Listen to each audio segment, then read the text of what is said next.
Oke, teman-teman, kita ke weekly analysis. Pound sterling akhirnya masuk ke zone meskipun harus ada spike ke atas ya, shadow-nya. Ya, akhirnya dia merespon area ini dan turun. Nah, dari pound sterling ini sebenarnya saya masih yakin bahwa price ini kedepannya akan dibawa ke bawah karena ada low and lower low. Ya, dia perlu pullback dulu. Nah, di kondisi sekarang ini kalau H4-nya kayak gini, kita intip dulu daily-nya ya. Di daily kan nampak sekali bahwa candlestick-candlesticknya ini bertumpuk-tumpuk ya teman-teman. Berbeda dengan momentum yang ada di sini ataupun di sini ya. Nah, ini sedikit sedikit menggambarkan bahwa price sudah mulai memadat dan bahwa price tidak terlalu kuat untuk naik. Nah, mungkin untuk teman-teman yang belum ikut entry di area atas, next week kita akan tunggu ini ya. Kita akan tunggu area tersebut untuk dia break dulu. Harapannya dia bisa pullback ke bearish engulfing ini. Targetnya ini dulu teman-teman. Targetnya ke sini dulu. Oke, ini baru menjadi next target nanti ya. Di harapannya dia ada lower low yang harus muncul.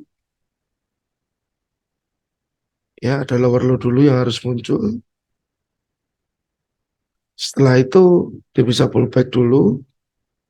Nanti areanya kita bisa cari entah MPL ini atau di sebelah mana nanti kita cari. Yang penting ada lower low dulu. Baru kita bisa take action. Kalau dari 1 jam ya, yang kelihatannya seger masih ini teman-teman. Ya, 1 jamnya teman-teman bisa cek kiri di level ini. Tapi harapannya ada si lower low dulu. Lalu kita bisa ambil aksi di sana. Oke. Nah, penurunannya ini pun kita punya target di area ini. Ini juga demand ya teman-teman ya. Demand ini. Supply. If price masuk ke demand ini, ya sekiranya dia membuat reversal atau reject di area ini, apakah bisa ikut untuk buy? Yang pasti Anda harus teliti saat Anda mau entry di sini nanti ya untuk entry buy. Kalau mau buy di sini, targetnya ini aja ya. Karena di demand ini ada dua kemungkinan pasti. Dia bisa engulf, bisa tidak. Ya teman-teman, dia bisa engulf, bisa tidak. Atau bisa dia sama rendah, bisa terhadap low yang ini, ya. Atau sama rendah dengan low yang ini. Dan nantinya akan dibuat sebuah fake out mungkin. Kalau memang dia belum mau melanjutkan penurunan. Ya teman-teman. Jadi pound sterling harapannya akan sell jika ada lower low yang nge-break ini. Jika di sini ada reaksi, Anda bisa do something dengan target yang sudah terlihat. Ya. Lalu Nasdaq cukup tinggi naiknya. Nah, di Nasdaq ini teman-teman, untuk area target ya, kita bicara area target, saya tertarik di sini teman-teman.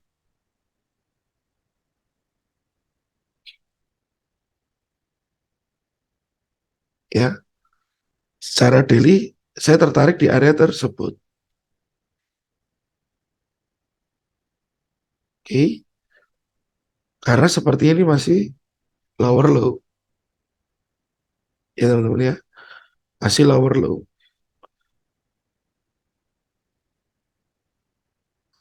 Ini ada demand yang belum di broken,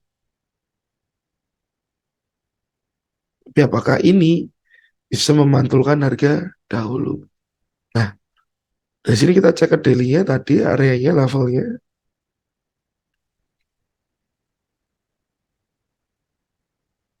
Oke,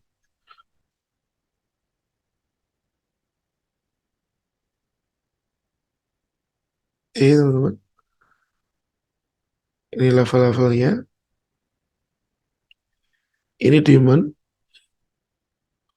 untuk si daily, ya. Yang pastinya teman-teman kalau trade Nasdaq daily, aduh resikonya takut terlalu besar, jangan di daily, ya. Lalu kita cek di H4, oke, nampak ya, target juga terlihat jelas ya di sini. Nah, untuk kondisi H4 ini, teman-teman juga melihat ya ada resisten yang di break. Apakah H4 ini akan merespon zone ini nantinya sebelum dia melanjutkan kenaikan?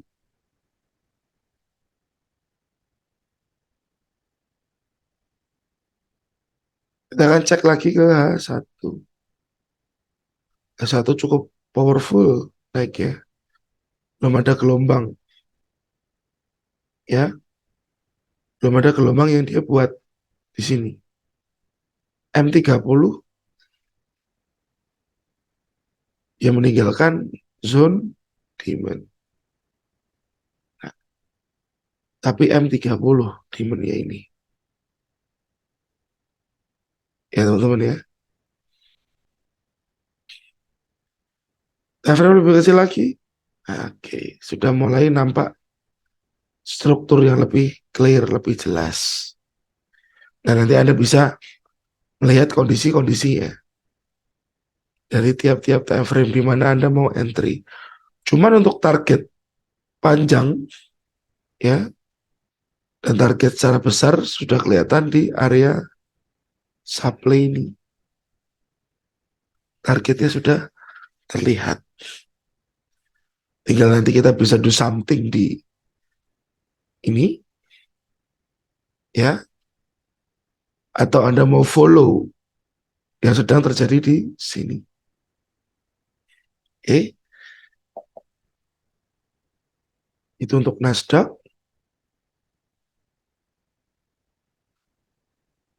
Untuk gold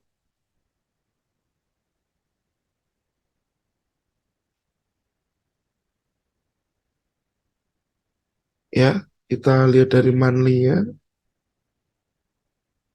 Besok berubah ya teman-teman monthly ya. Hari ini tanggal 1, cuman karena ini besok dia berganti monthly ya. Nah, harapannya ini adalah bullish engulfing monthly ya. Jadi apakah dia akan turun? At least dia nggak mau broke silo dan dia lanjut lagi. Low-nya berapa kita cek harganya. 1804 ya. At least monthly udah kelihatan bullish engulfing. Nah, weekly ini, kalau kita melihat weekly, ini si monthly ya tadi. Ini weekly.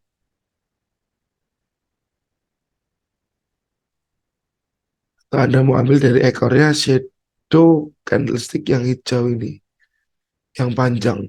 Ini pasti buyer masuk. Ya, demand. Ini dari zone demon yang di Manli tadi. Daily. Daily masih kelihatan kayak gini, teman-teman. High, higher high. Sebenarnya sih saya masih menunggu movement untuk dia keluar dari area ini. Ya, teman-teman. Untuk keluar dari area yang ada di trendline itu. Jadi kita melihatnya market lebih secara lebih besar. Jadi ini arah money ya, teman-teman ya. Ini daily-nya H4. Oke, ya. At least waktu dia turun kita nggak tahu area mana yang akan di respect. Karena bisa saja dia di sini jauh ya, teman-teman ya. Ini sudah unfresh.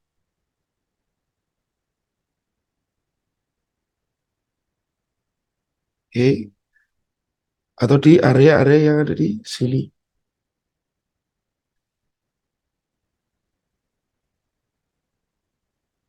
Nah, ini teman-teman.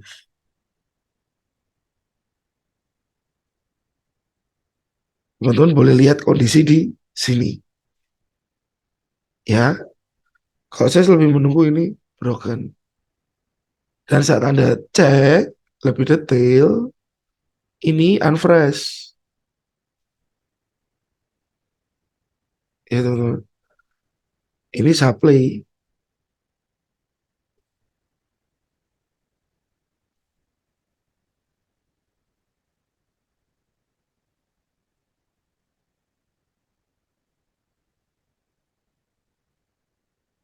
Ya, supply. Nah, ada gambaran apakah ini harga akan meluncur ke bawah. Ada gambaran apakah price akan meluncur ke bawah. Karena trendline-trendline ini sudah beberapa kali di respect. Takutnya terakhir kali nanti di respect, dia sudah tidak mampu memantulkan harga lagi. Ya, jadi kalau saya pandangan saya dari Mali, gold butuh untuk turun dulu, baru dia naik lagi yang lebih tinggi. Ya, teman-teman.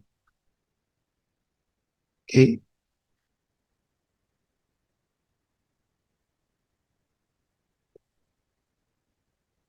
Meskipun di area ini pun ada demand. Ya, demand ini masih menahan si harga untuk H1-nya. Ya, jadi saya kalau melihat gold, saya perlu menunggu demand-demandnya beberapa dihancurkan untuk saya cari buy nantinya. At least yang saya cari kalau dia turun secara weekly atau daily-nya saya akan lebih cari buy depan, teman-teman. Ya, jadi gold masih perlu tunggu konfirmasi kalau dari sudut pandang saya. Lalu kita tadi ada pound sterling, Nasdaq, ya. Kita akan cek di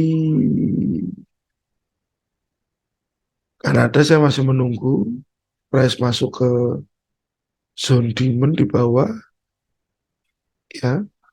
Kalau ini saya pastikan tunggu reaksi, ya, teman-teman ya. Saya pastikan tunggu reaksi. Oke. Lalu Swiss saya belum tertarik. Yen, Yen kemarin gambaran saya seperti ini, teman-teman.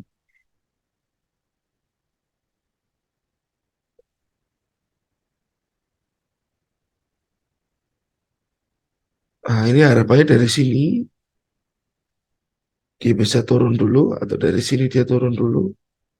Ya, ini sudah mulai ada compression.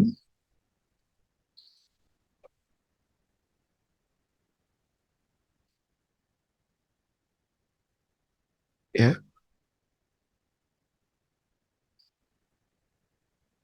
masuk di supply ini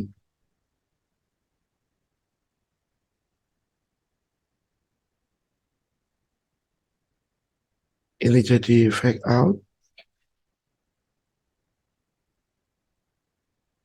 ini pun bisa jadi fake out juga teman-teman.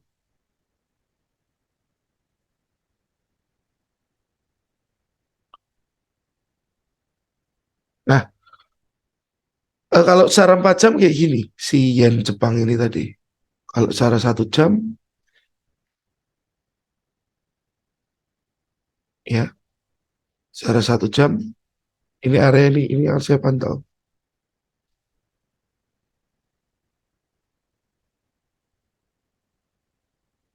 Ya, area tersebut yang akan saya pantau.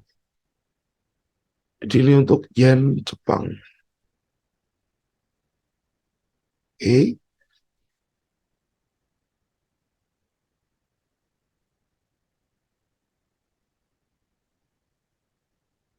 dan ada break yang cukup jauh. Ya teman-teman, 31975. Oke, ya. Tadi saya sudah membahas Nasdaq, gold, pound sterling, ya, yen. Semoga ini bermanfaat teman-teman. Dan untuk kalender minggu depan news cukup banyak.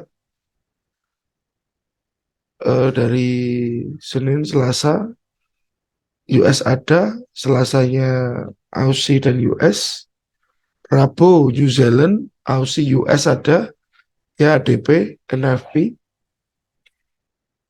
Kamisnya ada lagi US, Jumatnya ada lagi payroll, ya teman-teman. Dan teman-teman, meskipun banyak berita yang bilang prediksi ekonomi global suram, ya, Bank Dunia Bank Dunia bilang Indonesia masih menjadi bright spot dunia. Jadi sesuram-suramnya dunia trading, ya, kalau kita bicara derivatif, Anda masih bisa jaga resiko, jaga money management Anda akan cukup membantu Anda untuk tetap bisa survive di dunia ini, ya. Jadi harapan saya selain metode yang Anda asah, jangan lupa kedisiplinan untuk atur money management Anda, ya. Dan jangan pernah lupa bahwa selalu ada jatah loss, ya, atau saat Anda nanti akan kena stop loss. Jadi jangan drop kalau kena stop loss, kita tetap semangat, kita tetap coba lagi walaupun kita beberapa kali kena stop loss, kita review dulu, kita lihat dulu ke depannya seperti apa. Ya teman-teman ya, semoga ini bermanfaat, sukses selalu dan God bless. Thank you teman-teman.